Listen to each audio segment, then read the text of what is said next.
Welcome to the Mad Panda podcast, where hip hop doesn't have an expiration date. I am Nate, along with the host Silas, and today we are diving deep into everything hip hop. Let's get it.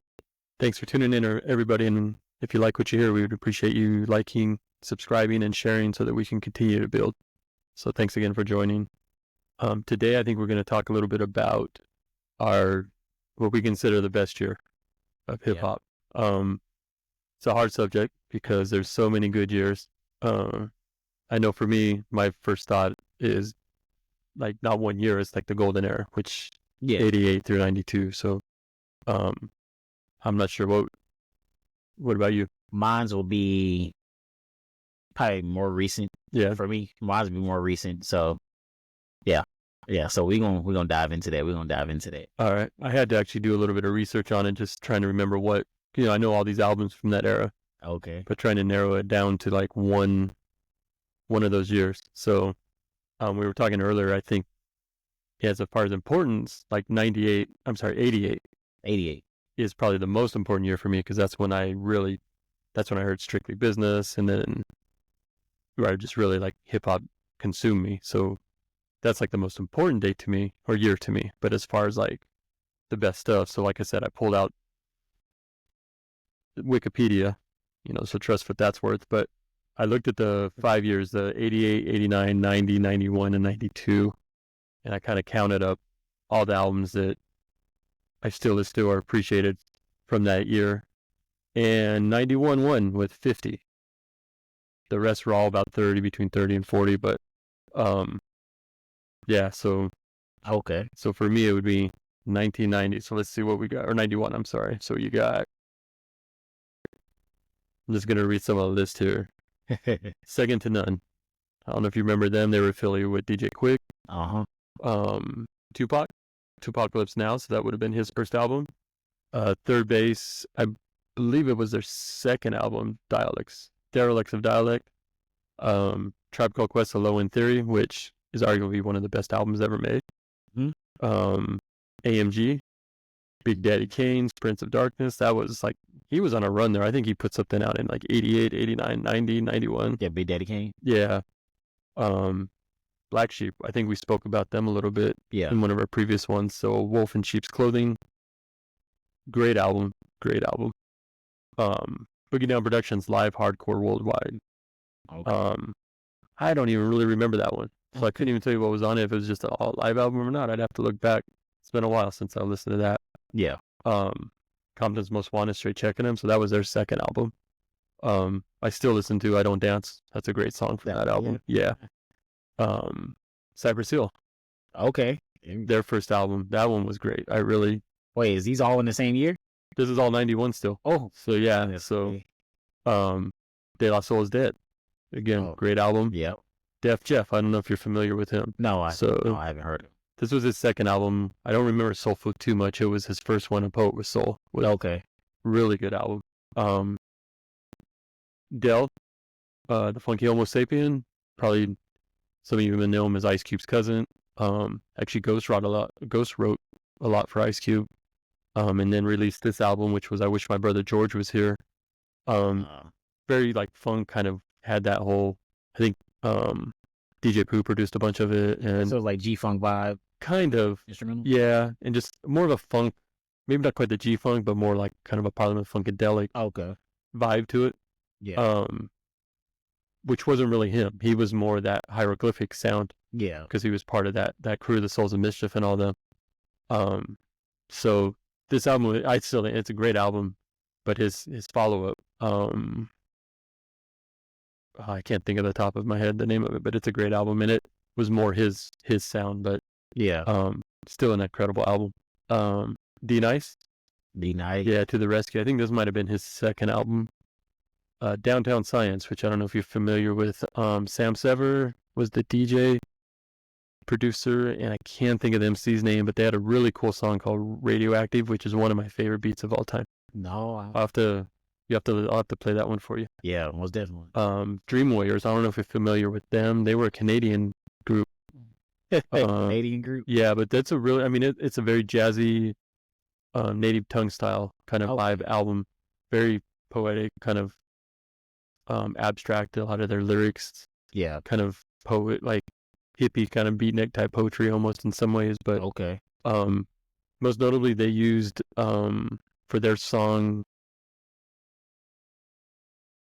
drawing a blank. It's right there on the tip of my tongue, but I can't think of it. But it uses Soul Bossa Nova, which is a Quincy Jones song, which most people would know as a theme song to Austin Powers. Ah, Yeah. okay. So that was the sound to their first song, which Yeah. I'm drawing a blank on it, but really good album actually. Really, the whole album just has a good sound to it. Ed O.G. and the Bulldogs. I don't know if you're familiar with Ed O.G. Nah. Another solid golden era rapper. He put an album out earlier this year, I think, if I remember right. I haven't listened to it, but he's still doing stuff. What is it? What is it? Where did he originate? Boston. He's a Boston MC. Yeah. Okay. Yeah, really good album, Life of the Kid in the Ghetto. I would recommend Got you. picking that one up. Freestyle Fellowship. Anybody listening is familiar that I'm a huge fan. So they put out To Whom It May Concern. Nice note on that. They just reissued it last year, and it actually, the whole reissue got nominated for a Grammy for Best Reissue of the Year. So that's... Oh, really? Yeah. So that was really... They didn't win, but that's just awesome to have... Yeah. To me, it's a group that is that important to hip-hop, in my opinion, to actually get nominated for 30 years after their album. And what was the one it was like... You listen to Inner City Griots. Yeah, Inner City. Yeah. This one's a little bit different. It was more... I would almost put it similar to NWA and then the first NWA and the Posse album. Okay. Where it was kind of like the core plus a bunch of other people. Yeah, okay. So it wasn't fully, where Inner City Griots is the solid four guys, well, and DJ Kilo, but yeah, this one had Simba, and was a big part of it, I think, if I remember right. And then, but they're all there, but it's just kind of more. Yeah, but it's a really good album. 5 O'Clock Follies was probably the biggest, and Sunshine Man. Those two are probably the two biggest songs off there. Definitely another one I would say pick up. That's a bit. Step Into the Arena from Gangstar. Another, and I should know this, but I can't think of what songs were off of that one. I don't think Just to Get a Rep. Can't remember if that was off that one or if it was the previous one. I'd have to look back, but I'm not sure either. Either way, I do know it's a good album. But yeah. Ghetto Boys, We Can't Be Stopped. Ghetto Boys. GZA. South. Was it? Oh yeah, we got to represent Texas. That's the first one from Texas on here, right? So yeah, give them some credit. GZA, who at the time was going by Genius, and it was a song called Words of the Genius. And it actually had him like in a silk shirt laying back on a bed or something like that. So it was definitely not a Wu-Tang type cover, but it's still a good solid kind of that 90s hip hop. Yeah. So good album. High C, Scandalous. He was part of DJ Quick's crew. The two songs from him one was Leave My Curl Alone, about his Jerry curl. And then my favorite though, is I'm Not Your Puppet, which samples the old, oldie song, I'm Not Your Puppet. Really? So yeah, it's a cool song. It's not a great album in my opinion, but it's a good album, I guess I would say. So, this is the good run through. Yeah. Ice Cube's Death Certificate. So yeah. Solid album. Ice-T's Original Gangster. Oh yeah. That was a good album. That's a good song too, by the way. Yeah, that's one of his better songs. Probably. Yeah. So, last episode we paid attention to this album quite a bit. It's Mr. Hood by KMD. So that was 91, which I think I was trying to remember during the podcast, but yeah. Here we go. We'll 91. That was the year. Yep. Leaders of the New School, Future Without a Past. Hopefully you guys know who that is, but if not, that's where Busta Rhymes came from. That was his original group that he was in. It was him, Dingo D, Charlie Brown, and Cut Monitor Milo, I believe. Really good album. Yeah. And I think we may have talked about this, probably not on a podcast, but just in one of our many conversations, when we talked about Busta Rhymes, and I said that he's almost too much on his own, and I always preferred him as a group because it kind of balances them out. Yeah, because I think it was the first episode. Okay, did we? Okay, yeah, because Yeah. And you had gave me that question and where did Busta Rhymes originate from? Oh, okay. I was like, I knew he was from a group. I didn't know which group it was. So Yeah. yeah. It's a good album. I don't know if it's aged as well as some of these other ones, but there's a few songs I still listen to. Sob Story was really cool, kind of about basically being in high school and having a crappy car. Or not having a car at all, like some of the different verses. But yeah, definitely check that one out. Here's a definite classic. Main Source is Breaking Atoms. Breaking Atoms. That was their first Looking Out the Front Door. You know who Main Source? Are you familiar with them? No. You know Large Professor? Yeah, okay. So that was his group. It was him and these two brothers that were DJs, and I can't think of their name. And they did the one album as a group, and then Large Professor left, and they did another album. Okay. But this was a solid album, and one of the keynotes about this is there was a song on there called Live from the Barbecue, which is where we first heard Nas. Oh, really? That was his introduction coming out. Yeah. And I think they actually sampled his verse. I think it's on the Genesis, the opening track to Illmatic. Yeah. Yeah, and he says something like, when I was 12, I went to hell for killing Jesus or something like that. Oh, yeah. So that's where it's from, is Live from the Barbecue. Yeah, so it was like, from snuffing Jesus. Yeah, that's it. Yeah. Yeah, okay. But even without that, I would definitely check out that Main Source album. Looking at the Front Door is the only one other than Live from the Barbecue I can think of from the top of my head, but it was a solid, and it was a good representation of Large Professor's production skills. So yeah, definitely do that one. NWA, and I'll let you read the title for that one because I'll get in trouble. Was it where was it? Oh, Niggas for Life. There you go. Niggas for Life. There we go. Personally, I wasn't a fan of that one. Like, I don't know, it was after Ice Cube left, and I guess it's like in a divorce, I chose the Ice Cube side of as opposed to the other side. Everybody has to pick the side in the divorce. And I went with Ice Cube. I mean, I remember like there were some songs in there that were good, but I didn't think it had the same impact as when Ice Cube was on there. I know there's a lot of people that disagree with me because I know it gets tricky. That like a lot of people call that out as a great album. I've heard people even argue that it's better than Straight Outta Compton, which personally I think is a ridiculous statement, but everybody has their own opinion. So Naughty by Nature. Oh, is this still 90? This is all 91. This is all 91? Yeah, see, this is what you missed out, girl. You to have a year like this. I mean, if you think about it, yeah. So, and this was easy. I could still read. I mean, there's still another 120 tracks from the other 4 years. Jesus. I still got another half a page to go. So let me run through a little quicker here. Nice and Smooth. Organized Confusion. Are you familiar with that? I heard an Organized Sound with production. Organized Confusion with a K. Prince Po and Pharoah Monch. That was their, Pharoah Monch, right? No, I don't. Okay, you're disappointing me here. Okay. We talked about him with Darius the other day. The song Simon Says with Godzilla sample. Yeah. Yeah. Yeah. Okay. Which I don't think I did the sample justice there. Yeah. Well. Darius did a much better job the other day.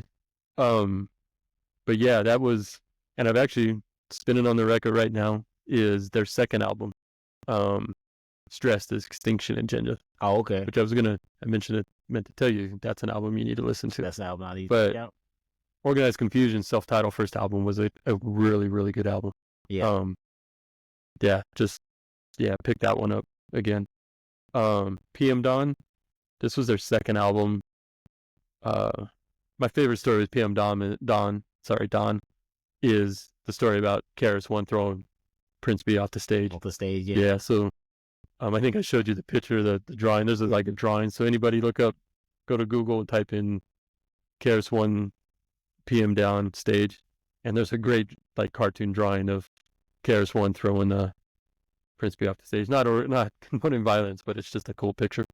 But there was some. It's hilarious. Apparently, Prince B questioned KRS-One's claim of being a teacher, and KRS-One decided to bum rush the stage during a show there in New York and threw him off the stage and took over. So, yeah. Man. P Rock and Seal Smooth all sold out. I think that was their EP. Okay. If I remember right. Let's see. Here we go. Poor Righteous Teachers. This was their second album, Pure Poverty. They had kind of a dancehall kind of style to them. Shakira was a great song by them. I was just listening to an interview today of Gel, who's a producer from the Anticon crew, and he was saying that Wise Intelligence from Poor Righteous Teachers is the greatest MC of all time. Really? Yeah. But, okay. Yeah. So, but excellent. I'm trying to think of the name of their first album. I can't think of it off the top of my head, but excellent crew. Yeah. Public Enemy, Apocalypse 91. Apocalypse 91. Yeah. Great album. It has it in the title too, 91. Yeah, that's obvious. So, Redhead Kingpin. I don't know if you're familiar with him. Redhead Kingpin. Yeah. I heard the name. I feel like just good solid rapper. Redhead One was one of the songs. Do the Right Thing. I think that was from his previous album. Okay. But yeah, another solid crew. Schoolie D, How a Black Man Feels. That's a good album. I don't know if you're familiar with Schoolie D. I heard Schoolie D. I'm a huge Schoolie D fan. I know he's not the best MC, but he to me is almost kind of. We talked a little bit last week about how Biz Markie like embodies hip hop. Yeah. And Schoolie D's right there with that to me. He's like, okay, yeah, like he's the ultimate b-boy, like to me. Just everything about him. Yeah, just yeah. And this was a pretty good album. The album before that, which would have been Am I Black Enough for You, is one of my favorite albums of all time. Oh yeah. Yeah. I had an idea for a future show, and it'd be kind of guilty pleasures, like songs, because I usually listen to more progressive stuff. But he has a song called Saturday Night from like '88 that is just bad, but it is so good. Like it's just kind of hasn't aged well. There's some or something like that. Well, just some of the things probably couldn't be said today. Oh, okay. But it's just I love that song and the beat and everything. So anyway, huge Schoolie D fan. We may have to do a whole episode about Schoolie D. So put that in the episode. My friend Eric, who we hope will get a guest on here, makes fun of me because I'm a Schoolie D fan. So we'll have to get him on here and talk about that. So, Stetsasonic, Blood, Sweat, and No Tears. Sally, that girl, I think, or Sally, can't think of the whole title, but I think that was from that album. Okay. Good album. Stetsasonic is a great, they were the first like hip hop band. They actually had live musicians. Yeah. And they're important to me because that's where Prince Paul came from. And if you know my love of De La Soul, we got that. Were they called Stetsasonic Teenagers or something like that? I don't think so. No, they were just always Stetsasonic. Okay. And it was like Daddy-O, Fruitaquan, Prince Paul, Delight. Okay. Yeah, and a couple others I can't think of. You said this is where Prince Paul originated. Yeah, he was their DJ. He started DJing for them when he was like 13 or 14. Wow. Yeah. Yeah, so he went on toured with them and everything. And that's when he found De La Soul. Yeah, later when he was like 18 or 19, he started working with De La Soul. So, Terminator X, which is Terminator 8. Public Enemy's DJ. He put an album out called Terminator X in the Valley of the G Beats. Good, solid, just kind of, Terminator. Yeah, just kind of a DJ album. He had some different rappers on there. Funny note, I don't know why I'm thinking of this, but after he left Public Enemy, he started his own ostrich farm. Really? Yeah. So I don't know if he's still doing that or what, but anyway, I always thought that was kind of interesting. It is interesting. Next one on here is a crew called Tough Crew. Never heard of them. I want to say Philly, but I think it might be New York that they're from. They had a couple songs. Robin Hoods. Yeah. Was one of them. This other one that was really cheesy but funny called Jimmy Crack Corn. And I just remember the line is, "I'll Jimmy Crack Corn and I don't care. I got a big hole in my underwear." Like, it was just a stupid song, but it was good though. It's good stuff. I'm not saying all these are like monumental stuff, but important albums. They're just it's just good stuff. Yeah. U.M.Cs, which I'm a huge fan of. Ultramatic MCs? No, U.M.Cs. U.M.C. Yeah, which I can't remember what theirs stood for, but it was Cool Kim and Capital K. And I want to say Cool Kim went on to reinvent himself as NY Oil later on out of New York. But anyway, the U.M.Cs was more kind of an upbeat. There was a song called Blue Cheese. Okay. Yeah. And then another one, can't think of it, but he used the Good Humor Man, which is an old jazz standard. Just a really good kind of upbeat, native tongues kind of vibe, but not quite. More just kind of like a happy kind of fun album, just but also like feel good album, I guess you could say. Yeah, but it also like had commentary and stuff like that on it. But just a really like solid album. I actually listened to that one still, especially like Blue Cheese and the other one. I can't think of the name. But yeah, really a good album. And the last one on my list here is W.C. and the Mad Circle, Ain't a Damn Thing Changed. W.C. Yeah. Dress Code, I think, was a song off this one, which I really like. Okay. But little history with W.C. He actually came originally from a group called Low Profile. Okay. It was him and DJ Aladdin, and they were affiliated with Ice-T and the Rhyme Syndicate. Okay. And one of my favorite songs of all time is by them, and it's called Pay Your Dues. Pay Your Dues. Yeah, and it's basically kind of talking about like rappers that just show up and start rapping. And this was from '88, and it would be very relevant today where people just show up and post a video on YouTube and they're not paying their dues. Yeah. So definitely Ain't a Damn Thing Changed is a good album by W.C. and the Mad Circle, but I would also definitely go back and check out Low Profile. Can't think of the name of the album off the top of my head, but the best song was Pay Your Dues. So yeah. See, the W.C. album that I heard of, it was the Shadiest One. I think that's what. Okay. Okay. Yeah, I think that's the W.C. album that I heard, and that's there's some good songs on there. He had some good, like, definitely. That was around the same time he was doing the West Side Connection with Ice Cube and Mac 10. Yeah, I think it might be 98. That's probably what that was. Okay. So yeah. Yep. Well, that was an impactful list right there. that was a long list. So when I pulled them together earlier today, I didn't really read it. I kind of spot checked, made sure I took out some that I didn't really care for. Yeah. Because there's a handful so I was just trying to keep ones that I recognized, but I didn't really like look at the years. I just kind of like went through the whole list. Yeah, actually. And then sorted it kind of by year and then counted them and then left it because I kind of wanted to surprise myself even. So I was surprised reading that, like, that was a hell of a year.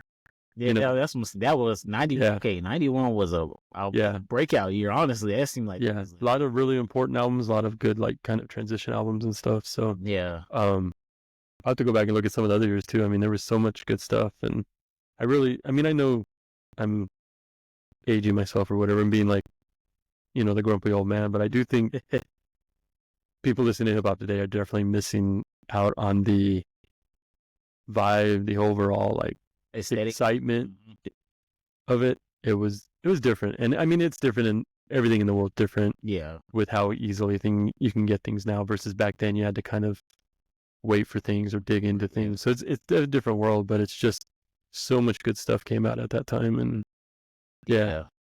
And it was, anyway. I mean, honestly, just going to the stores. We don't go to stores no more to buy music anymore. Like, I mean, I would go in like to record stores, and like DJ Quick's first album, I hadn't heard of him, but it was on. Quick is the name? Yeah, Quick is the name. I walked in and I was looking, and it was on Profile Records, and I knew Profile was like Run DMC, Poor Righteous Teachers were on Profile. I want to say Rob Bass and DJ Z-Rock were on there, maybe not. But so I walked in and it was like, oh, they're on Profile. I'm going to take a chance. So I dropped my $10 down on that cassette and loved it. Okay. Same thing, like things on Def Jam or Ruthless. You just kind of like, you would just go and look at them. And then there was with the label, and he's like, okay. Or even just going and looking at covers, I think that's something that's missed out today because you just find stuff on Spotify or YouTube or whatever. They didn't really have a cover on it. Yeah, sometimes there was a small little thumbnail.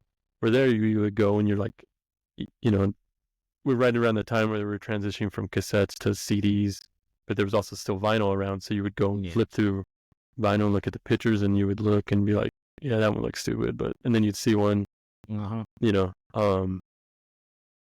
think Organized Confusion was one that like, it was just a simple black and white cover with the two of them, but it just had like, it was on Hollywood Records at the time. Yeah. And it was like, cool that, so I used to go and just buy stuff based on, or the other thing I would do, and people probably don't even read liner notes anymore, but Public Enemy they'd have a big sheet and there'd be a list, and it'd say something like New School, and it'd have a list of all these artists. And that's how I found out about Brand Nubian. I remember reading like thinking that's just a cool name too, like Brand Nubian. Yeah. Like it was just a really like good play on words. So when I read that and then I saw their album, I was like, well, Public Enemy co-signed them. So that's when I picked up All for One. Yeah.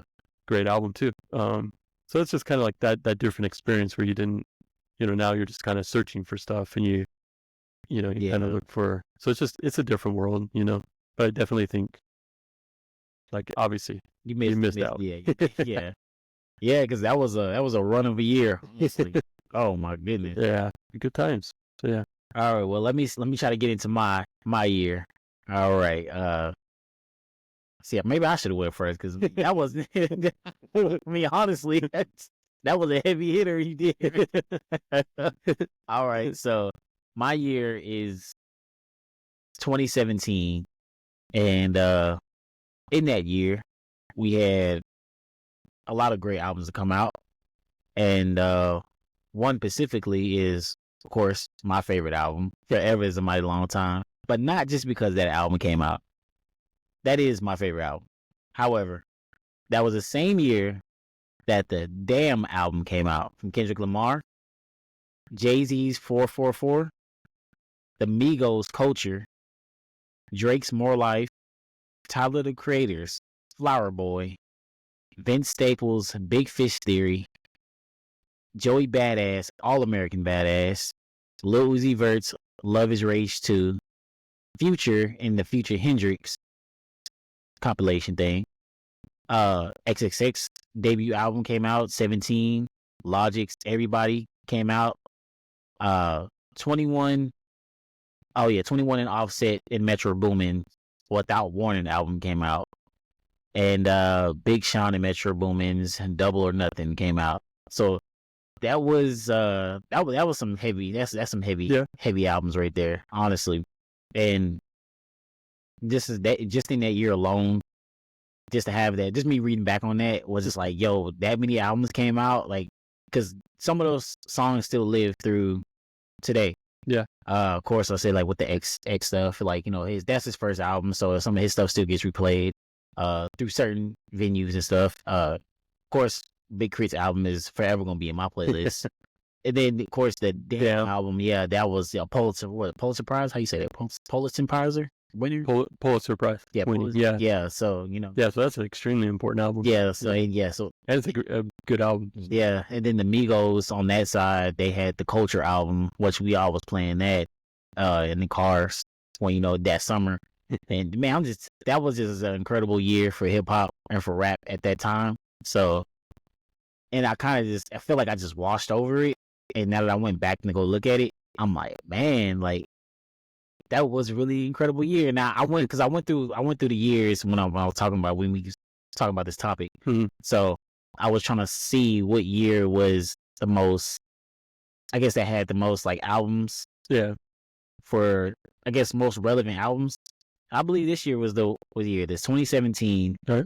Because after 2017, all the albums kind of become, it's kind of like the albums start dying off, Okay. If that makes sense. It becomes like, okay, these are cool singles from the album, but the album itself is not really that good, if that makes sense. Okay, yeah, just kind of. Yeah, but this year was just nothing but solid albums back to back.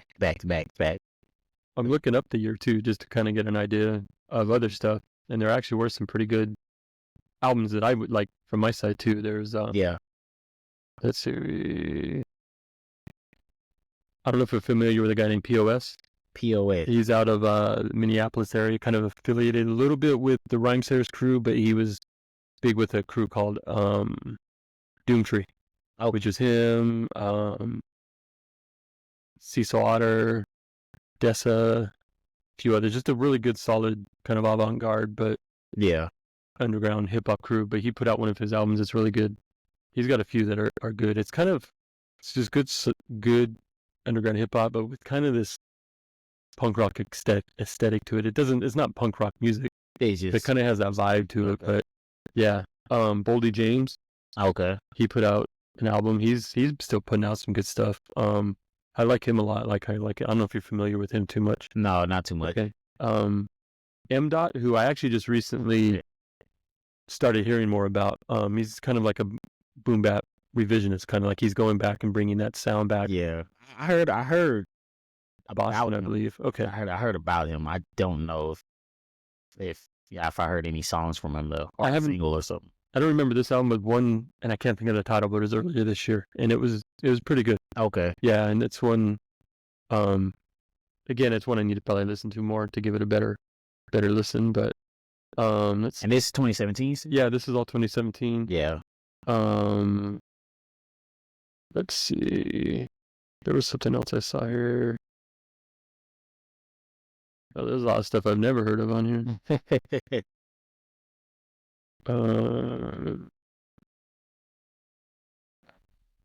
Rock Marciano. I don't know if you're familiar with him. He's. I heard the boxer Rocky Marciano. Yeah, I think that's what he's named after.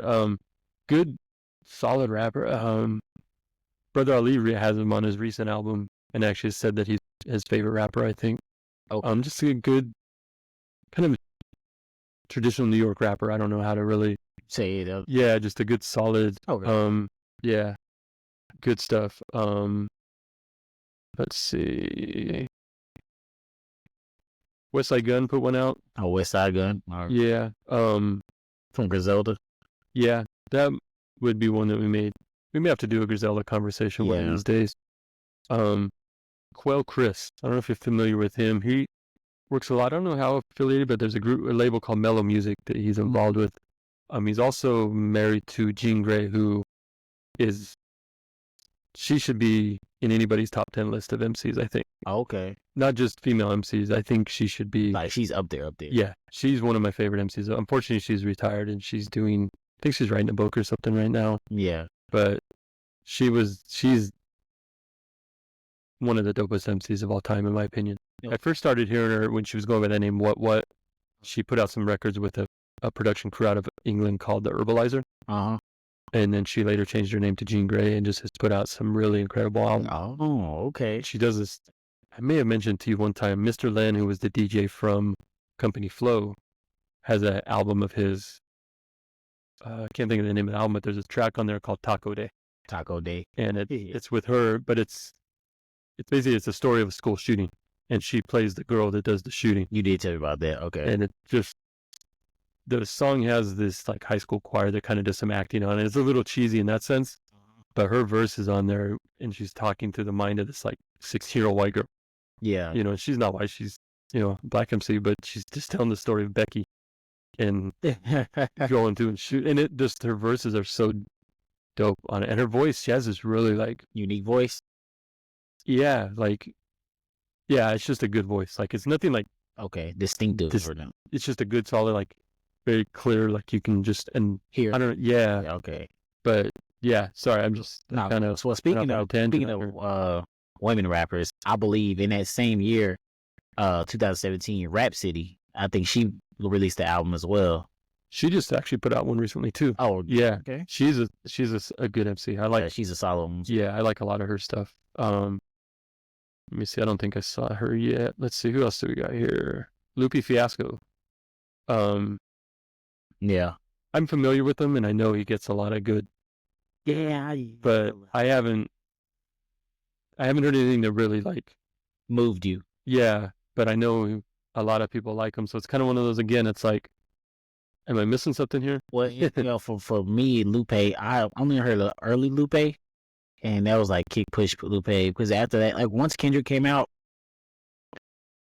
because I think Lupe had that space that Kendrick has now, but Kendrick came out, kind of bumped him off his. Yeah, and then he kind of felt a certain way about that. Like Kendrick kind of stole his style or something like that, right? So me being a Kendrick fan, yeah, I stopped listening to Lupe. So yeah, that's funny. Wise Intelligence, who we just spoke about from Poor Righteous Teachers. Yeah, he put out the Blue Klux Klan. The Blue Klux Klan. Yeah, I vaguely recall that record coming out, but I don't remember. Anything about it. But Odyssey, he's another one that's affiliated with the Mellow Music Group. Good, just a good, solid producer and rapper. Like, yeah. Let's see, Henri Osborne. He's Henri Osborne. So it's like a play on Ozzy Osbourne. The same, but it's he's what was the name of his crew? They're out of the Northwest, Pacific Northwest, I believe. Okay. Not familiar with this album, but he's a good rapper. Like he's done some good stuff. Okay. Let's see. Oh, also, Saha the Prince. Okay. Early 2017, he released an album called No Dope on Sundays. Okay. So that was a solid album as well. I just thought about that one. That wasn't on the list, but that did come out in 2017 as well. I've heard of him, but I haven't listened to his stuff. Yeah. Yeah. I don't know. Do you think I'd like it? Yeah. Well, see, I think we talked about him one day. Did we? Okay. And I was saying that sometimes his bars kind of go over my head. Like, like some things I just don't get.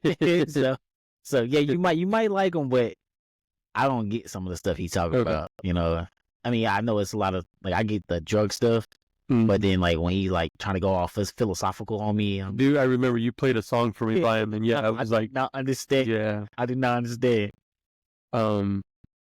Positive K and Greg Nice. So Positive K, I remember him mainly from Brand Nubian's first album. There was a song called Puba and Positive K, I think was the name of it actually. Maybe. Okay. And then Greg Nice was from Nice and Smooth, who probably one of their biggest ones was actually, if you're a Run the Jewels fan, their last album, RTJ4, had a song with them on it, and it's the chorus from one of their songs, and I'm drawing a blank on it. No. God, I need to start taking some mental vitamins to bump up my memory. But yeah, so there are a couple basically late 80s, early 90s rappers that dropped one. Okay.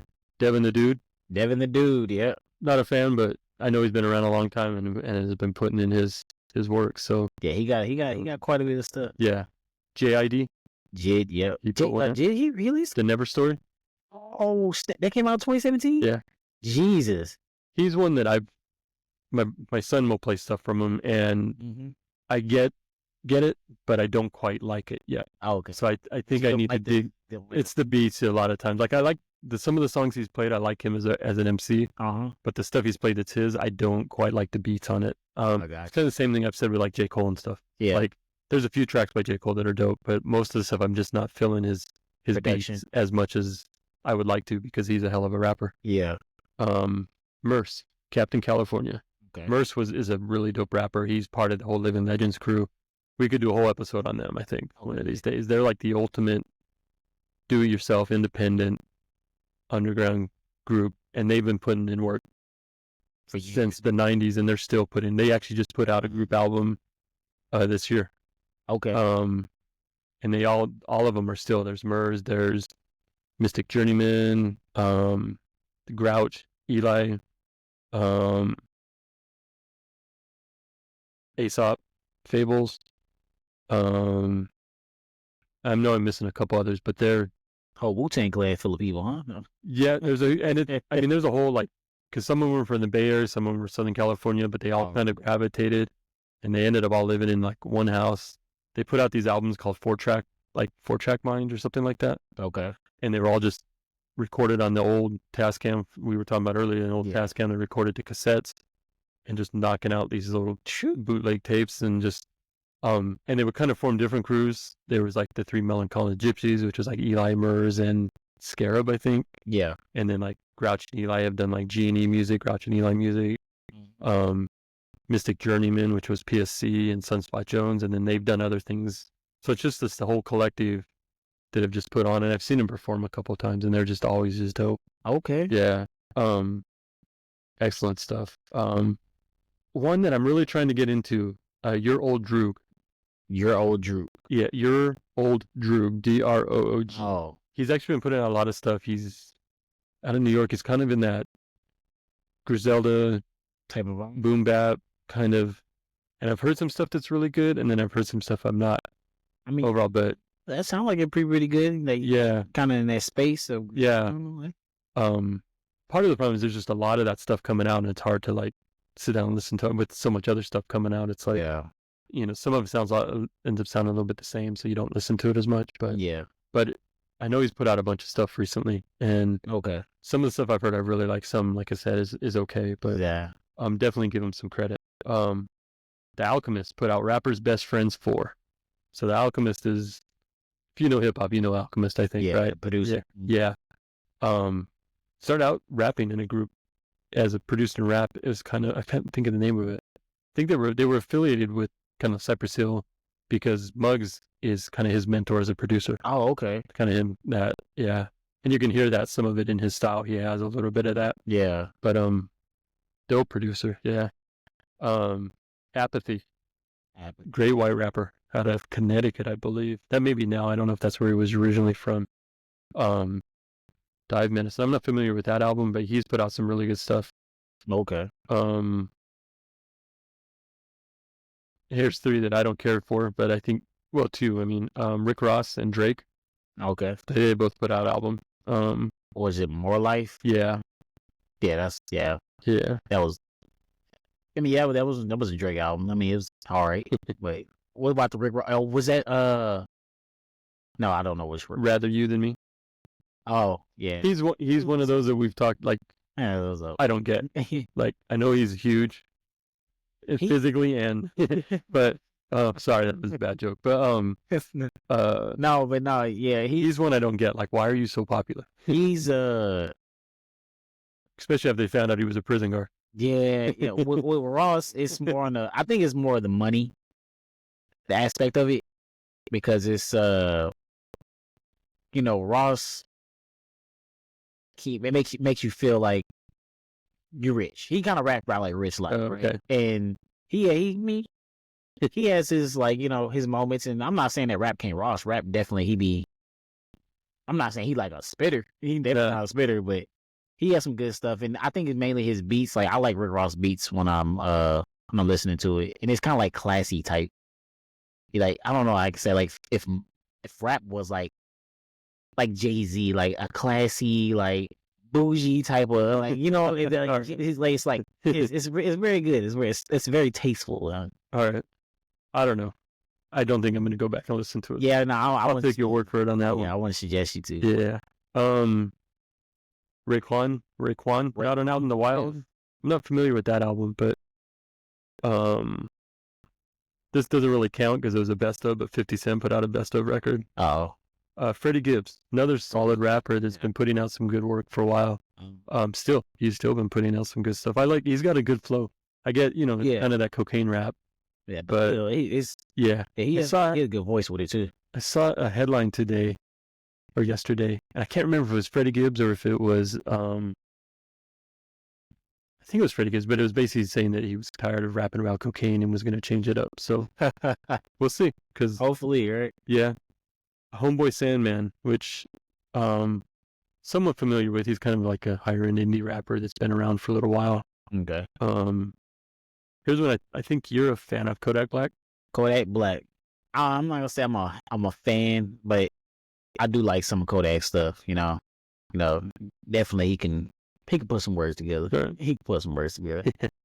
Locksmith. I'm not familiar with this album. Locksmith is one. He's out of who I'm thinking of. It's a guy out of the Bay Area. Yeah, I think it is. Yeah, it's Locksmith. Yeah.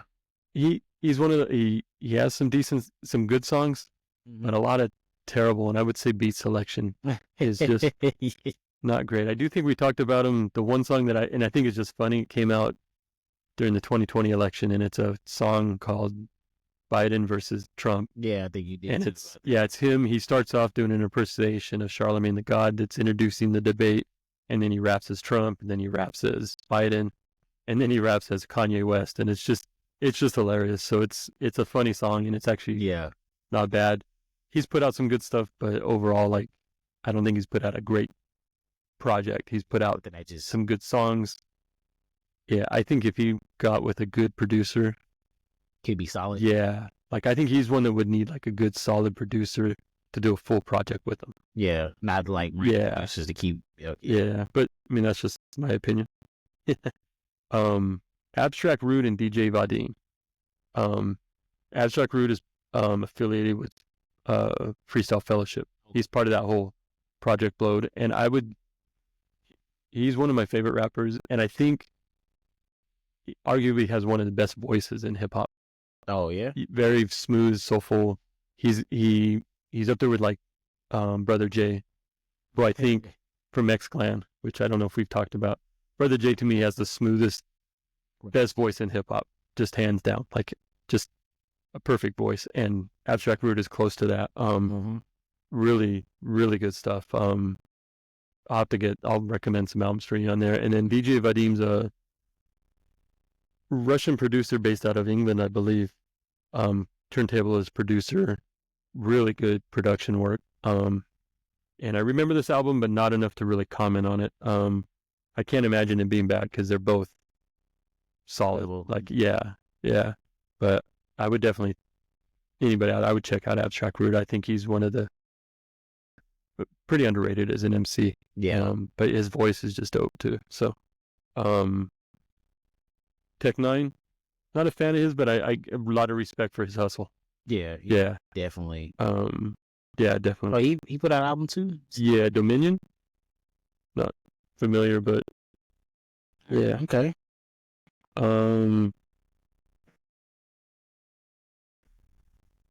Few others here you probably like know. Playboy Carti. Yeah, Playboy Carti. Rich Homie Quan. I think my boy likes him. I think he likes Playboy Carti. I don't know about Rich Homie. Okay, I don't know. He tells me sometimes. Here's one that we haven't really talked about. It's a guy named Sadistic. He's a white rapper. Oh yeah, he got like kind of like braids or whatever like that. Sometimes, but like most recently, he's just long. He looks like, if you look at him, he should be doing like heavy metal or industrial music. Yeah, because he's always black, beat up Doc Martens and long. I think I have heard a song about him, and it was talking about how the industry is fake. Like possibly, it was like he was saying like they was cloning like pop stars. Oh really? Rap stars and like that. It was kind of wild stuff. But it sounded pretty good though. It's not like he was rapping. I just recently really got into him about 2 years ago with an album called Bring Me Back When the World Is Cured. And it was produced by a guy named No, K-N-O, who's out of a group called the Cunning Linguists. The Cunning Linguists. Which is a great play on words if you know it. No.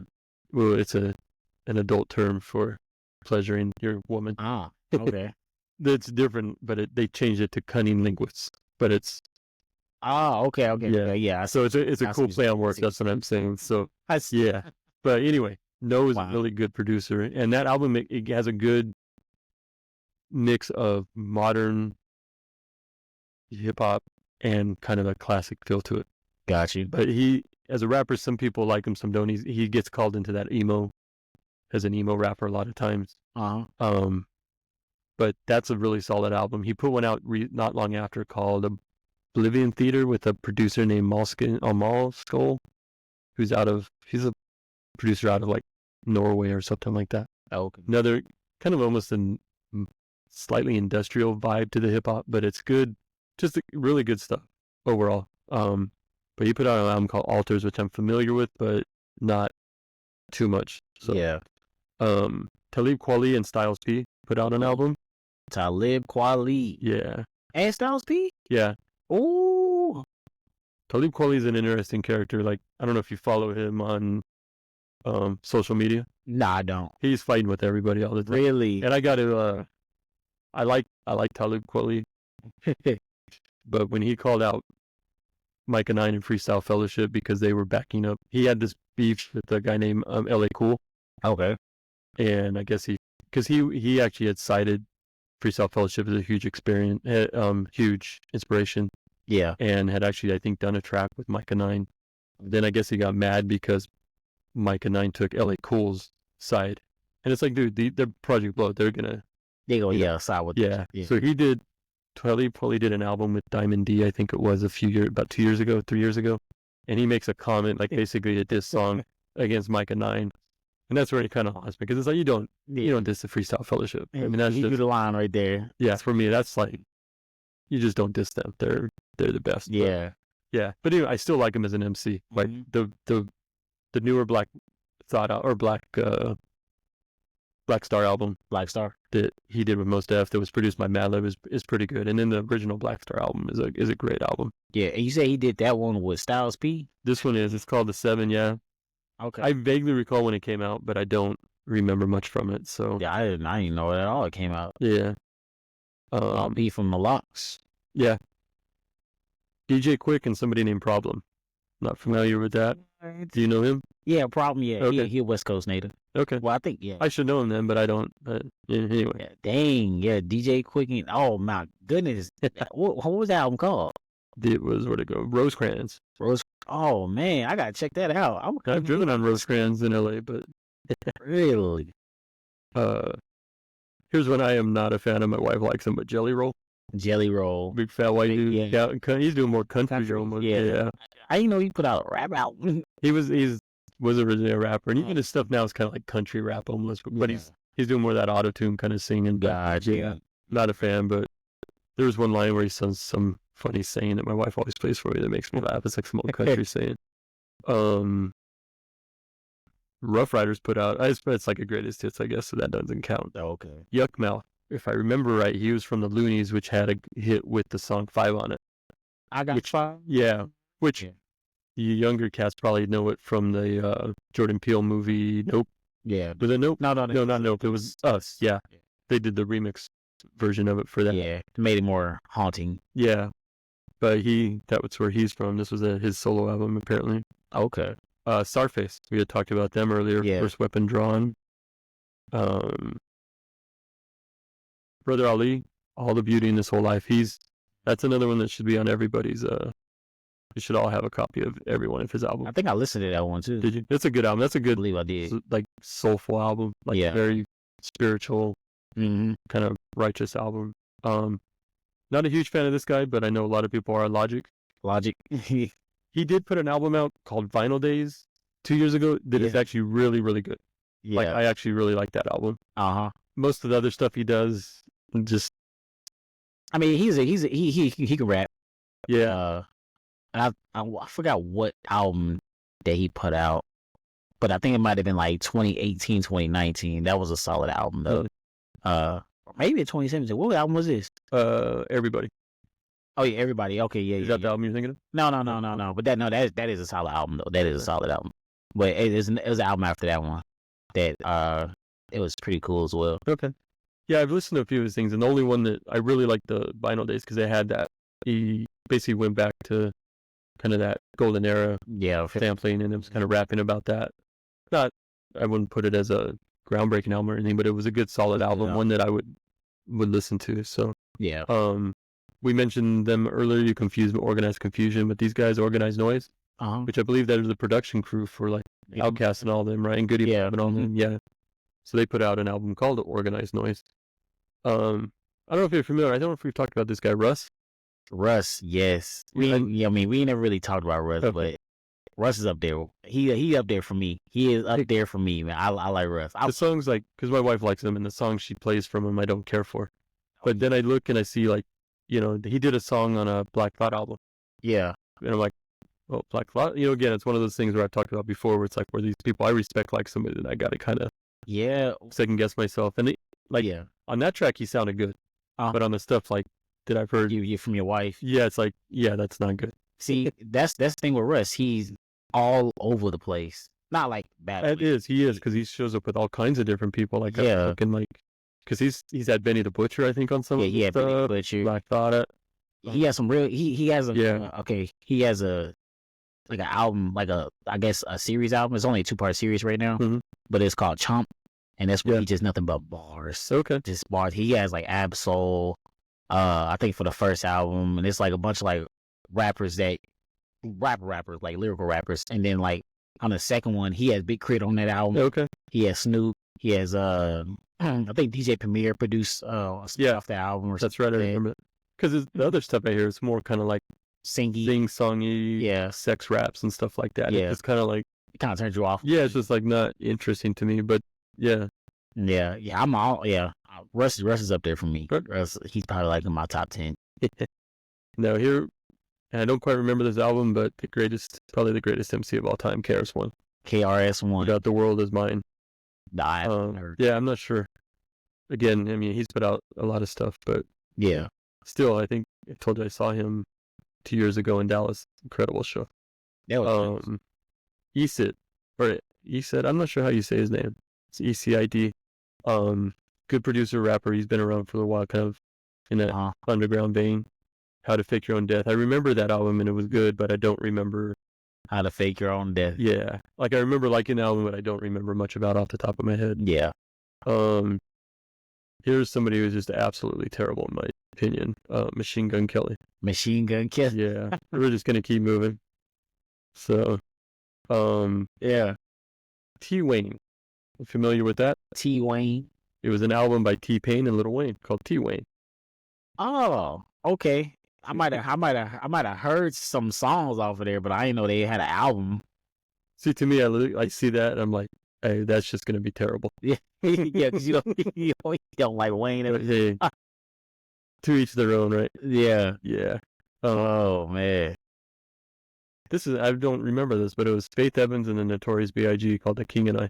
So it must have been, I don't know if it was one where she re-recorded. She probably had to re-record. Or if it's like a greatest hits type thing. I don't know. Interesting. But I think she probably just had to use like her new songs of hers and then just took old vocals. Snoop Dogg Never Left. Don't remember that album. And he released like he puts an album. Or, yeah, right. Every year. Yeah, it's like a new Madden there. Yeah. Yeah. Yeah, he got one dropping every year, so yeah. I'm not surprised he dropped that year. I don't know if you're a fan. Gucci Mane? Gucci. Yeah. Oh, is that the year he came out? I think he came home from jail that year. So did he? Drop Top Wop? Yeah, I think so. I don't know a lot. I mean, I just know the songs I've heard are terrible. yeah. All year, you probably won't be a Gucci Mane fan at all. Yeah. Little Yachty, I've heard the name. I'm not a fan of Yachty too much. I mean, he cool, but it's just like I don't listen to his music like that. Suicide Boys. Yes. This is what they put out. Kill Yourself Part 11, Part 12, Part 13, Part 14, and Part 15, all in 2017. I've heard the name, but I don't know if I've ever heard anything by them. Are they as bad as I think they are? Oh man, I love the Suicide Boys. I love the Suicide Boys. Yeah, that is my good. Like I said, I love the music, but I don't agree with none of that stuff they talk about. Like, I don't agree with killing yourself. Is that what they do? Rap a lot about that? Yeah, they talk about like offing yourself and like talk about like the effing religion and murder down and killing populations and stuff like that. Like they sound like a black metal band. Yeah, I mean honestly, it should be, but they got this which is surprising because a lot of people wear their like merch. Yeah, like a lot of like famous people wear their merch. Really, but they don't really give them like kind of credit. But if you ever see FTP, that's kind of the Suicide Boys like merch right there. It's pretty much saying F the population. That's what they're saying. So it's some wild stuff. But like I would take X-Clan had a song called FTP, which was F the Police. So okay. So they took that from them. They put everybody. Yep, everybody did. But obviously they took that from NWA. So yeah. Master P put out an album called Intelligent Hoodlum. And I'll take exception to that because there was a rapper called Intelligent Hoodlum, came out in the 80s and 90s, changed his name to Tragedy later. I want to say he was affiliated with the Juice Crew, if not officially part of them, because I think Marley Marl produced some of his stuff. Okay. So he shouldn't have named his album that, but anyway. But I'm not listening to no Master P album. I mean, yeah, I'm not listening. I mean, obviously, yeah. This age, now I'm not listening to. Wise Intelligent again. He actually put out, and I remember this album. It's by, in fact, I think I have it on vinyl, by a guy named Jinsu Dean and Wise Intelligent. Good album. It's been a while since I've listened to it, so I can't say much. Yeah. Another Legend dropped an album, Cool G Rap. Cool G Rap. Yeah, and I remember this one when it came out, Return of the Dawn. I think he's a hell of a rapper. Dope MC. Okay. But subject matter just kind of gets old. It's all kind of that gangster stuff. Yeah. But is he still talking about this? I think so. But he is a hell of a wordsmith though, like a lyricist. Like he can really this is the funny side note, and I may have mentioned this before, but when this was been 88, 89, I was sitting there watching U.M.C Raps and their video for why can't I think of the name of it? Road to the Riches, sorry. Was on. And it's basically a song about pulling yourself up and getting it. Step out of there. Yeah, and my dad came in and he's like, not a fan of hip hop, not a fan, but he just watched it for a few minutes and he's like, that's a really good song, a good message. I could get behind a rapper like that. And what I think is that's funny is everything else that Cool G Rap has done is completely a very adult, rap like, what was it? Rap Like Sex and all the kill and all the, yeah. So I just always think that's kind of funny. So anyway, no, my dad watches this. I'm not making fun of you. I just think the concept is funny. So, here's one that we need to have a probably conversation about. Billy Woods. Billy Wood. Yeah, he runs a label called Backwoods Studios. Okay. It's him and a guy named Elucid. They put out solo albums, and they also put out albums under the name Arm & Hammer. And Like the baking soda? Yeah, but it's actually more, I think, named more after the actual founder, the guy named Arm & Hammer. Oh, okay. But and I'm not sure why they call themselves that. Yeah. But really supreme lyricists and MCs. Unique production styles. They work with a lot of different producers. Okay. We should actually probably have like an episode about Backwoods Studios. Because they put out a lot of really good stuff. Okay, yeah. Do my research on them. My favorite album, one of my favorite, could be my top one of this year, is by a group called Shrapnel. Shrapnel. Yeah, okay. With a K in the middle. Shrap, Knel. It's Curly Castro and a guy named Prem Rock, and this album was produced by a guy named Controller 7. Yeah. Dope producer. But that album might be the best album of this year, but that came out on Backwoods.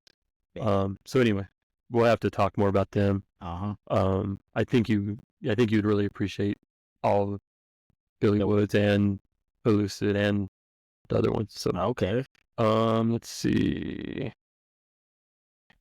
Ice Cube reissued Death Certificate for 25 years. Wow. That was a solid album. Yeah. Can't count it for 2017 though. I know, that's what I'm saying. Yeah. That was 91 still? Yeah. So I thought that was on my 91 list, wasn't it? And so does 2017 equal 25 years? That would be 92, wouldn't it? Yeah, right. Maybe my list. I don't know. Anyway. Big Boy put out a solo album. Joyner Lucas. Joyner Lucas, yeah. Crazy Bone from Bone Thugs Army. Yeah. Sadat X. Brand Nubian. Okay. Great MC. Young Thug. Yeah. DJ Khaled, who's just terrible. Crazy Bone and Biggie Bone. DJ Khaled. Khaled? Did I say it wrong? Yeah, Khaled. Yeah. DJ Khaled. Yeah, which is just terrible. He don't do anything. Yeah, I know. Just says his name on tracks and Vince Staples. Oh, Vince Staples, yeah. Public Enemy. Nothing is quick in the desert. I remember that album, but not that much. So yeah.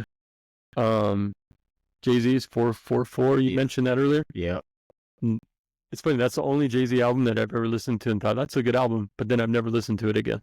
Yeah. So it was good, but not enough to really keep me. Yeah, it was a good for one time. Yeah. I can't even name a song off the album right now. But I mean, it was a good album. Yeah. MC8, Which Way Is West? If I remember right, that was the one that he had production by Premier on. Oh, okay. MC8 has I have a soft spot in my heart because Compton's Most Wanted's first album is one of my favorite albums. Strictly was it? It's a Compton thing. Oh, it's a Compton thing. Okay. Everything he's done after that, I'm just not a huge fan of. But everything he puts out, I listen to. Yeah. And I mean, sometimes it's good. But like on that album, there's actually a Compton's Most Wanted song on that album. So, and it has that sound, and I actually like that one. So he does some good stuff now and then. I do think he's a good MC. Yeah. But it's just like, it's more than that G-Funk stuff that I'm not really feeling as much. So, but yeah. I think my son's mentioned this guy, Ski Mask the Slump God. Ski Mask Slump God. Yeah. I think you've talked to him about him. Yeah, that was X's partner. Okay. But yeah. All right. So XXXTentacion and Ski Mask Slump God kind of came up together. All right. Yeah. Oh, what album was that? What album? That was You Will Regret. Okay. All right. I'm only at July, so I'm going to start speeding through a little bit because we're running out of time here. Yeah. Lil Wayne put one out, 21 Savage, Twista. I don't know if you remember him. He was one that had the... Yeah. Yeah. French Montana, who is terrible. Shabazz Palaces. Familiar, I don't know. I think we may have talked about it. Diggable Planets. Yeah. So they were not Digital Underground, but Diggable Planets. They were very jazzy. great. Their two albums are incredible albums. The main guy from their Butterfly came out with the Shabazz Palaces. Okay. And it's kind of an abstract noise down. I don't know. It's good, but it's not. Yeah. And maybe it's because I'm putting on the Diggable Planets expectation of the jazzy kind of funk. Yeah. And it's totally not that. But I like a lot of what I've heard. It's just not where I go back and listen to. But Gotcha. Dizzy Rascal, he's a British rapper, pretty good stuff usually. Meek Mill, Nav and Metro Boomin, Skyzoo, he's one that we should talk about too. He actually just put out a good album. You mentioned how Snowfall is one of your favorite shows, right? Yeah, it's up there. Power is my favorite. Okay, but, yeah. I know you mentioned Snowfall because his last album that came out a year or two ago, it's all telling that story through the eyes of the main character. Yeah, so it's a good album. Like, I remember it was pretty good. So, Tyler, the Creator, put out Flower Boy. Did you mention that? Yeah, I did. Okay. The Perceptionists. I think that's Mr. Lift. Yeah, good stuff. Anyway, stuff we need to talk about eventually. Okay. I've never heard of this one, but I'm assuming he's part of ASAP Mob because it's somebody named ASAP 12. Yeah, ASAP 12. Okay, I hadn't heard of him. Sean Price. He was part of Smith & Wesson. He was part of the Boot Camp clique, I believe. Passed away a few years ago. Okay. Great MC. Fashawn, great MC. I want to say he's out of Fresno, California. Wordsworth. Aesop Ferg, there's another one there. D-Claim, he's, I want to say West Coast stuff. I know his name. Okay. I don't know if you're a fan of this guy, Action Bronson. Actually, you know what? I'm not saying I'm not a fan. You want to be? I was. I like. Okay. I liked the Action Bronson when he first came out. Like back when everybody was new, when it was Tyler the Creator, Chance the Rapper, Action Bronson, Danny Brown, when they was doing their thing, Action Bronson stood out. Especially he had that voice like Ghostface Killer. Yeah. So that's it felt familiar, but I haven't really heard him do no music lately. So he's like cooking and doing a cooking show or something like that. So, the stuff I've heard from him, I haven't been really impressed about. Yeah, but I haven't. It's not like it was terrible to me either. Yeah, well, like whatever. Like yeah. I mean, I did. Like I said, I liked his stuff when he was coming out, but I haven't like recently, like 2017. That I was off of him by that time. Okay. So, Apollo Brown and Planet Asia. I mentioned that Mellow Music Group earlier. That's where that album came out on. It's an album called Anchovies. Really good album. Planet Asia is a Central California. Okay. Rapper, good, solid West Coast LA kind of underground rapper. Yeah. And Apollo Brown, not 100% sure where he's from, but he's a great producer. I think I heard of Apollo Brown. Yeah. He's put out a lot of stuff. So he did like this. I don't know. I heard that name before, and I heard a song. Yeah, he's been around a while, and he may have even worked with some big names and stuff too. But yeah, just good, solid, good stuff. So yeah. Greaves, another white rapper who's on the Rhymesetters label. Good stuff. Here's one that I know my son kind of likes him. Little Uzi Vert. Little Uzi. Yeah, I've tried to like some of his stuff. I kind of respect some of what I've seen, but just not feeling it over. Yeah. Just not my thing. So yeah. Sibo, he was kind of affiliated with NWA, if I remember right. Earth Gang. Is that J.I.D and his crew and stuff? No, it's two other. It's two people. Oh, okay. Yeah. But are they part of Dreamville? All of them? They're part of Dreamville. Okay, that's where they're. Okay. So yeah, it's Dreamville. What album did they release? Rags.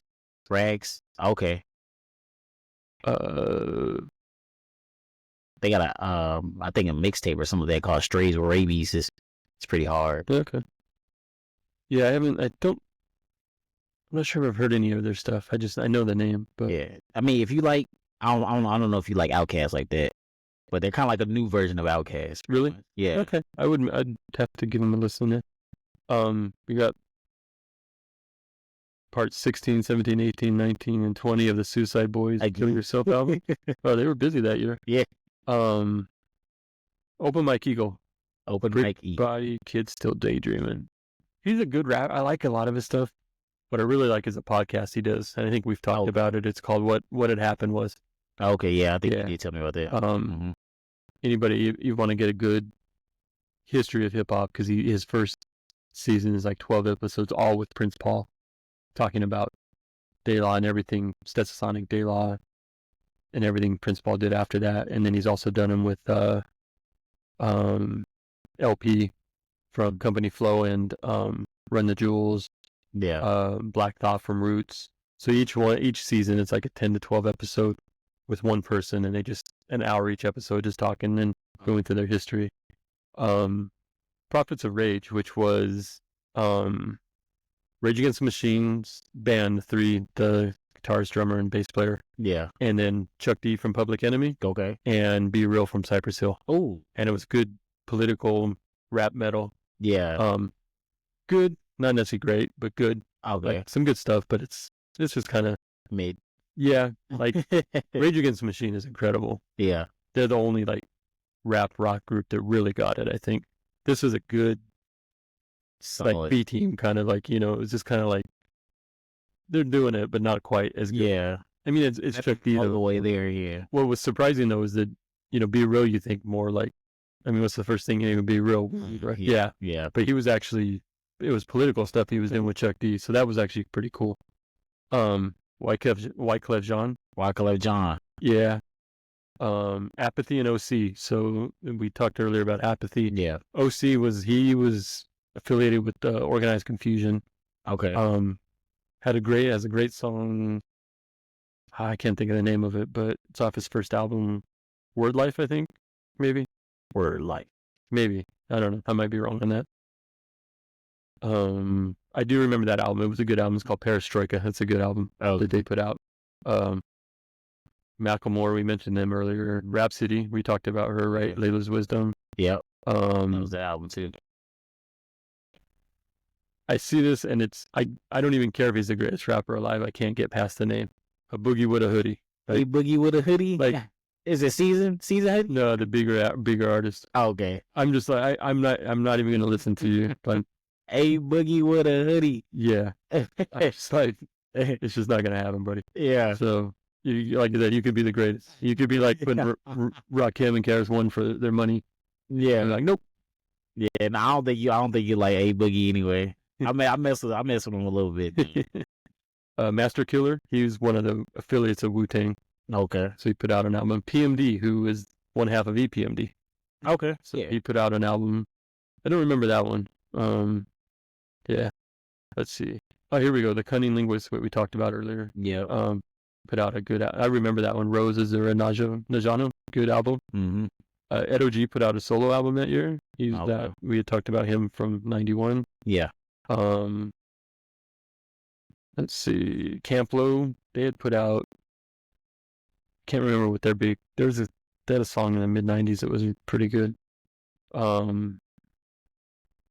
Wu-Tang Clan, The Saga Continues. I don't remember. I remember it, but I don't quite remember. Yeah. Here's one that is really like. It's a good team. Blue and Exile. I don't know if you're familiar with Blue, BLU, and Exile. Oh no, I heard no. He's an LA rapper that. He and Exile put out a couple of really good albums. This was in the beginning before the Heavens. I think I heard some features from Blue. Okay. But I don't think he was actually just on something recently too. I think he was. I don't know. I was gonna say maybe on the new Tyler the Creator album, but I don't. I might be wrong on that, so don't quote me. All right, let's keep going. Oh, here's the one you mentioned. Your favorite, "Forever Is a Mighty Long Time." Forever is a mighty long time. Another Snoop Dogg album. He dropped 2 at you? Make America Crip Again. Oh, wow. I might have to go listen just because of that name. That makes me laugh, dude. So, Snoop. 21 Savage, Offset, and Metro Boomin. Yeah, Without Warning. Yeah. Did you mention that? Yeah, I did. Okay. Yeah. Sorry. No, that's all good. Run back through them. 2 Chainz, T-Pain. Here's your favorite, Jaden Smith. Kelly Quali put out another one, Radio Silence. I don't remember that one. Hopsin, you've talked about him. Yeah, Hopsin. Dig into him a little bit. No Shame, are you familiar with that one? No. No? Okay. December, let's see who we got here. You're familiar, Big Sean and Metro Boomin. Yeah, Big Sean. Mm-hmm. Juicy J. Juicy J put out an album? Yeah, he was from 3 6 Mafia. 3 6 Mafia? Yeah. I was never a fan, but I I respect them a lot, them as a crew and stuff. So Yeah. Static Selecta, good producer. Oh yes. He put out a he got a collab album with somebody, or is just a solo track, just instrumentals? Collab. 2 Chainz, Action Bronson, Joey Badass, Terminology, Run the Jewels, The Locks, Wally, Royce, Steph 59, Joyner Lucas, Raekwon, West Side Gun, Conway the Machine, Sean Price, and G-Eazy. That's that. Wow, one of those doesn't fit G-Eazy. Yeah. Here's your Texas connection again. We got some Scarface. Oh yeah, when boy Deeply Rooted. If I remember right, that's the album. That might be the album that he did a cover of Black Steel Now or Chaos from Public Enemy. That was really like an interesting take on it. Okay. So yeah, I have I think I heard it once or twice, the Deeply Rooted. Okay. I definitely am a Scarface fan though. It's one I respect a lot, but I'm just not a huge fan of his music. I do think he's a good lyricist, but I'm not a good storyteller. Yeah, he's a good storyteller. But, Eminem's Revival. Yeah. That was not good. That was not good. And Lil Wayne did a Dedication 6. Okay. So that's all according to Wikipedia. I'm sure there's others we missed, but that was pretty solid year too. That was a solid year, yeah. Yeah, good year. So we 91 in 2017. So yeah, I think those are good. That was some good years. Yeah. Also, I do want to say, because I have a part 2 kind of for is sorry I yours was it was all good. It was all good. But I feel like 93 was a year too, just because. Hold on, let me see. Well, I was the one off the top of my head for sure is 93 to Infinity by Souls of Mission. Yeah. Which is that that could be my favorite beat of all time. Maybe it's not my favorite, but it's in my top 20 favorite beats of all time. Yeah, it's just a beautiful beat. The production, like it don't die. It just it's a timeless song. Yeah, it's timeless. Oh, even though it's got a time stamp on it. Yeah, it's timeless. That's like almost a perfect song. Yeah, or what you call it. So in 93, we had Enter the Wu-Tang Clan, 36 Chambers. That's Snoop Dogg's Doggy Style. Yeah. Diggable Planets. There you go. Reaching. That was an incredible album. De La Soul, Balloon Mind State. We know. Yeah, that one. Ice Cube, Lethal Interjection. Yeah. And I think that's the big ones for that year that I wrote down. So yeah, I guarantee you there was more there. That was a good year. Yeah. All right, we're gonna go down another rabbit hole here. See, if you hadn't put me on De La Soul, I wouldn't have listened to Balloon My State. But that's my favorite album from De La Soul. Is Balloon My State. But yeah, and then you said 93 to Infinity, that joint came out as well. So that was a good year as well. That whole album is really good. Yeah. Let's see what else we got there for that year. Professor X from X-Clan put out his solo album. King T's The Trifling album.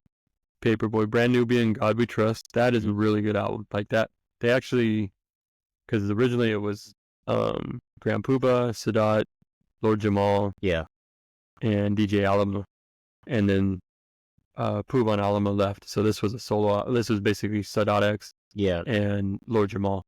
Okay. And it is such a great album. They did a good job with that one. Oh, it's that album is almost perfect all the way from front to back.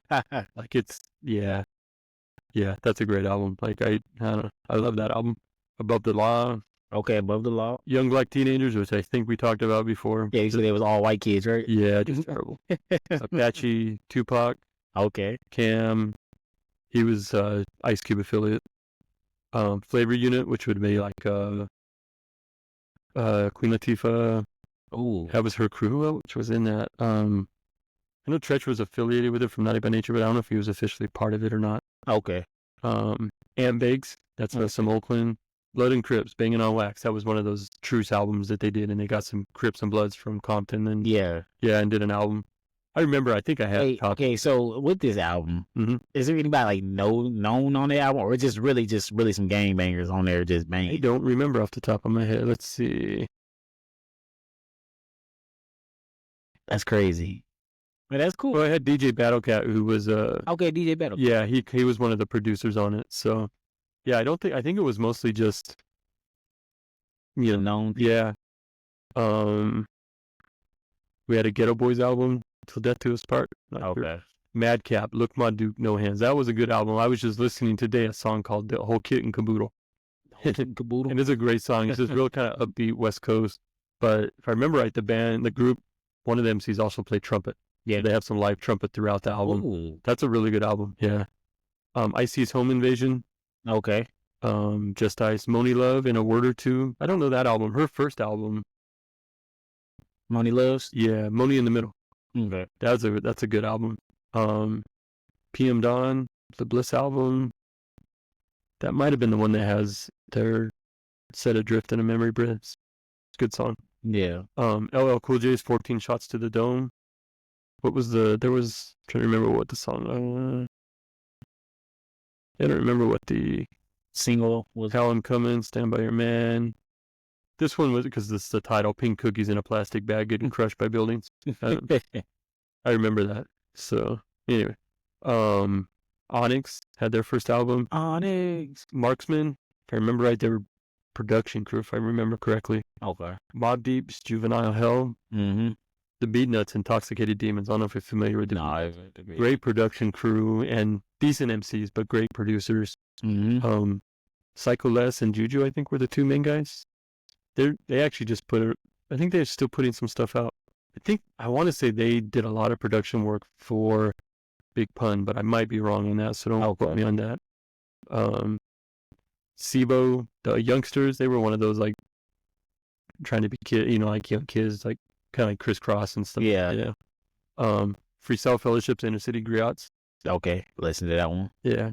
Prime Minister Pete Nice, he was one of the guys from Third Base. Mm-hmm. Run DMC's Down with the King. Master Ace Incorporated Slaughterhouse. That's a great album. Okay. I don't know if you're familiar with that album. It has like Born to Roll. Yeah. Yeah. The concept was they were gangster rappers, but it was totally like a satire. So it's kind of like over the top. Yeah. Really good stuff. Funk Dubious. I don't know if you're familiar with them. They were part of like Cypress Hill's crew. Okay. Yeah. Decent stuff. The Coup, Kill My Landlord. The Coup is an excellent group. Boots Riley out of Oakland. Yeah. Yeah, really good anarchist hip hop, like just crazy stuff. Yeah. Guru's first Jazzmatazz album. Oh, okay. The Roots Organics, that was their first album, but I think it actually came out after Do You Want More? Like it was their first recorded, but then it came out later. Yeah. Big Daddy Kane, Looks Like a Job for Big Daddy Kane. Boss, she actually just passed away recently. Oh, really? Yeah. Y'all So Stupid. They were. Y'all So Stupid. Yeah, I remember them, and because their album was called Van Full of Pakistan. And I remember mostly because there's a Sage Francis song recently, and he says a line, and he's like, basically, you're all so stupid, like a van full of Pakistans driving by the World Trade Center or something like that. So he takes that old name. I remember that being a good album though, but I don't remember much on it. Yeah. Another Ed O.G. album. We talked about them earlier.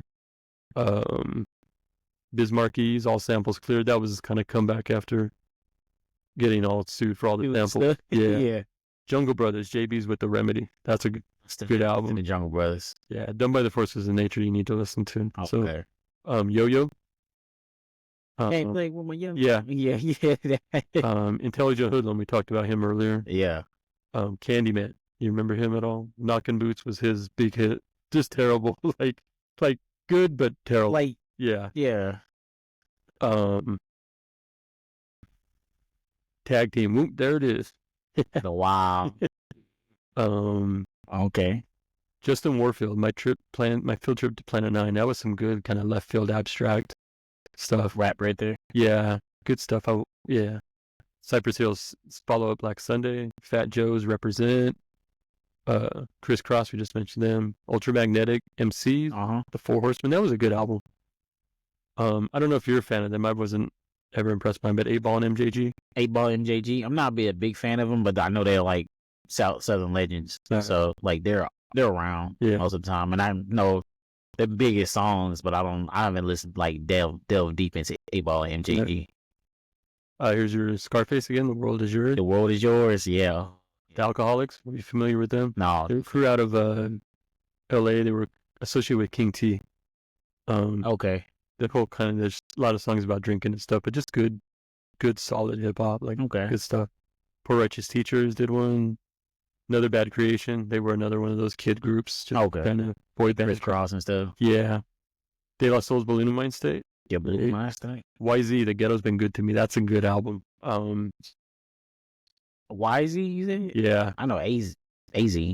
Yeah, not AZ. This is YZ. Okay. What's the song?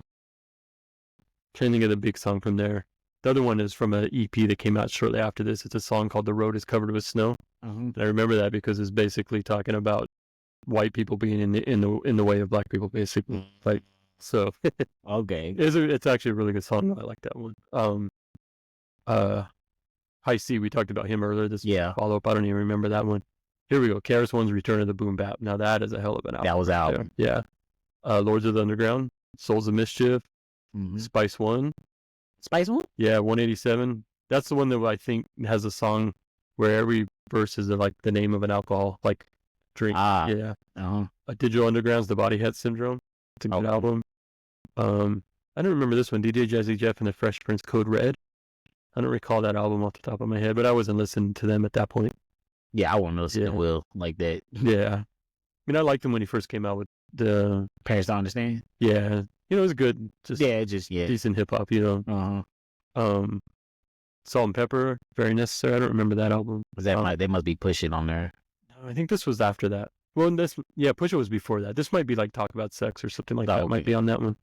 Leaders of the New School's follow-up album. It was okay. It wasn't quite as good. And I think by that point they were breaking up. Gotcha. This is a great album. Black Moon's Enter the Stage. That's a really good album. Yeah.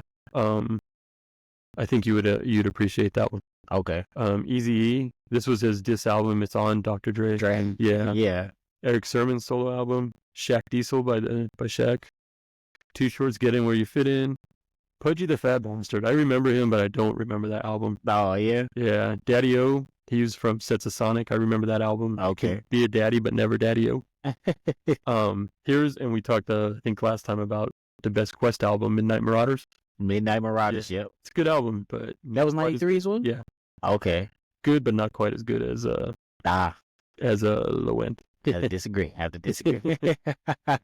don't know. I if I had to go back and go listen to both, I guess it depends on the day for me. Yeah. Blood of Abraham. They were white Jewish rappers signed to Ruthless Records by Eazy. Really? And I remember it being a good album, but I don't remember much about it. So, Das Effect, Straight Up Suicide. Okay. I don't know if you're familiar with Das Effects. Yeah, he's They were the two guys that were like, diggity diggy dig. Das Effect is my left bone connect. Yeah, that one. Yeah. Bone. Yeah. MC Ren had an album that year. Okay. Queen Latifah's Black Rain. That's a good album. Us Three. They were a British, I think, kind of jazzy rap kind of, but they got licensed and were allowed to sample a bunch of Blue Note records, Blue Note jazz records. Like what was they? Like they got the license? Yeah, they like they worked. I think if I remember right. So, yeah. Doggy Style, obviously. Oh yeah. I mentioned Dell earlier. This was his follow-up, No Need for Alarm. Okay. That's a really good album. Mac Dre, we talked a little bit about him before. Yeah, I never really got to listen to him. Yeah, just hear. He's like the Bay Area hero. Yeah.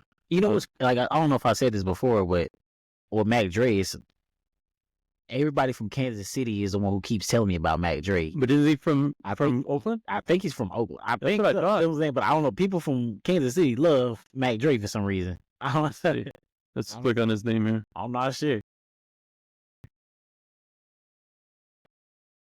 All right, it's not doing anything. Okay. We'll move on. Conscious Daughters. They were two female, really like revolutionary kind of rappers. I believe they were part of Paris's label, Gorilla Funk. Oh, okay. Ice Cube's Lethal Injection. This isn't necessarily hip hop, but Jodeci's Diary of a Mad Band. That was a good album. Okay. MC J.I.D. I remember him. I'm trying to remember much about him, but I don't off the top of my head. I should. Yeah. Okay. I'm like, was that the end for 93? No, it's like, I don't know, there we go. Let me go back to it. Here was one. Chief Groovy Lou and the Chosen Tribe. I remember them. They were kind of somehow affiliated with Public Enemy. Okay. I think the Bomb Squad maybe did something.